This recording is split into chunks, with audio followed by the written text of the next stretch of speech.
Praise the Lord. கர்த்தருக்கு ஸ்தோத்திரம். கர்த்தருடைய பரிசுத்த நாமத்துக்கு மகிமை உண்டாவதாக. இந்த நாளுக்காக எடுத்துக்கொள்ளப்பட்ட வேத வசனம் ரோமர் 12வது அதிகாரம் 17வது வசனம். ஒருவனுக்கும் தீமைக்கு தீமை செய்யாதிருங்கள். ஆமென். இதை பார்த்து கொண்டிருக்கிற பிரியமான சகோதர சகோதரிகளே, கர்த்தருடைய வார்த்தை சொல்கிறது, ஒருவன் உங்களுக்கு தீமை செய்திருந்தால் அவர்களுக்கு நீங்கள் தீமை செய்யக்கூடாது என்று கர்த்தருடைய வார்த்தை சொல்கிறது. வேதாகமத்தில் யோசேப்பை பற்றி சொல்லியிருக்கிறது. யோசேப்பினுடைய சொந்த சகோதரர்கள், கூட பிறந்த சகோதரர்கள் தான் பலவிதமான தீமைகளை யோசேப்புக்கு செய்தார்கள். ஆனால் கர்த்தர் அந்த தீமைகளை நன்மையாக யோசேப்புக்கு மாற பண்ணினார்.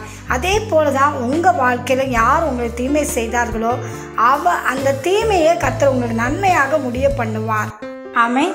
ஆனால் யோசேப்பு சொந்த சகோதரர்களுக்கு விரோதமாக தீமை செய்யலை.